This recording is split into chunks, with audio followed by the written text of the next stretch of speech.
சற்று முன் திமுகவில் இணைந்த அதிமுகவின் முக்கிய புள்ளி செம்மலை. ஸ்டாலின் கொடுத்த முக்கிய பதவி. கடும் அதிர்ச்சியில் எடப்பாடி. அதாவது செம்மலையை நம்பாத எடப்பாடி. இபிஎஸ்க்கு எதிராக வலுக்கும் புதிய அணி. அதாவது அரசியல் சடுகுடு என்ற தலைப்பில் நக்கீரன் நடத்தி வரும் நேர்காணலில் அரசியல் தொடர்பான பல்வேறு கருத்துக்களை அரசியல் விமர்சகர்கள் பலர் பேசி வருகின்றனர். அந்த வகையில் திமுக பேச்சாளர் நாஞ்சில் சம்பத் அதிமுக கட்சியின் தற்போதைய நிலையை விளக்குகிறார். சமீபத்தில் அதிமுக கட்சியின் 53வது ஆண்டு தொடக்க விழா கொண்டாட்டமாக இல்லாமல் திண்டாட்டமாக இருந்தது. பழைய பூங்கத்தை கொடுத்து அவர்களாவே அதை கொண்டாட்டமாக சொல்லி கொண்டனர்.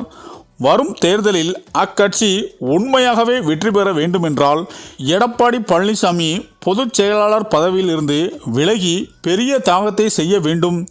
அப்படி அவர் செய்தால்தான் அதிமுக வெற்றி பெற வாய்ப்பிருக்கிறது. அதாவது 2019ஆம் ஆண்டு தலைமையேற்ற பிறகு அடுத்து வந்த தேர்தலில் திமுக வெற்றி பெற்றது.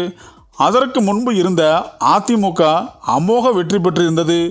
இனி வரும் தேர்தலில் எடப்பாடி பழனிசாமி எடப்பாடி தொகுதியில் நின்றால் கூட ஜெயிக்க முடியாது. பழனிசாமி தலைமையேற்ற அதிமுக வழிநடத்தினால் எந்த தொகுதியிலும் ஜெயிக்க முடியாது.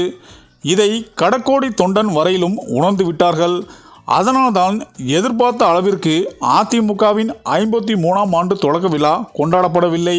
மேலும் நடந்து முடிந்த நாடாளுமன்ற தேர்தலில் கட்சி தோல்வி அடைந்த பின்னர் மாவட்ட ஒன்றிய நகர செயல் வீரர் கூட்டத்தை கூட்டி ஆலோசனை நடத்தியிருக்க வேண்டும்.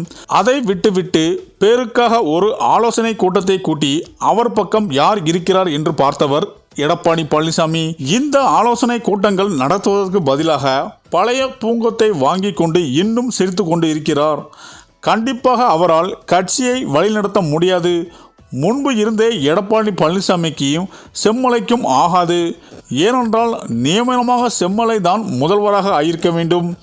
அதிமுகவில் சீட் கிடைக்காத போது கூட சுயேட்சையாக நின்று வெற்றி பெற்றவர் செம்மலை. அவரிடம் ரகசியமாக கேட்டால்தான் எடப்பாடி பழனிசாமியை நீக்கினால்தான் அதிமுகவை காப்பாற்ற முடியும் என்று சொல்லிவிடுவார். இந்த நிலையில்தான் ஏற்கனவே எடப்பாடி மீது அதிருப்தியில் கொண்டு அதிமுகவை சேர்ந்த நிர்வாகிகள், மாவட்ட செயலாளர்கள், மாற்றுக் கட்சி இணைந்தவர்கள் தற்போது யாரும் எதிர்பாராத வகையில் அதிமுகவின் முக்கிய புள்ளியான செம்மலை அதிமுகவில் இருந்து விலகி விரைவில் ஸ்டாலின் அவர்களை நேரில் சந்தித்து திமுகவில் இணைய முடிவெடுத்துள்ளதாக ஒரு தகவல் சொல்லப்பட்டு வருகிறது. அப்படி செம்மலை அவர்கள் திமுகவில் இணைந்தால் ஸ்டாலின் ஒரு முக்கிய பதவி கொடுப்பார் என்றும் ஒரு தகவல் சொல்லப்பட்டு வருகிறது.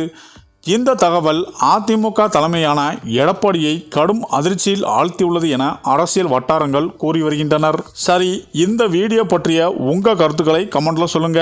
மேலும் வீடியோ பிடித்திருந்தால் லைக் பண்ணுங்க, ஷேர் பண்ணுங்க, மறக்காம நம்ம சேனலை சப்ஸ்கிரைப் பண்ணிக்கோங்க. நன்றி.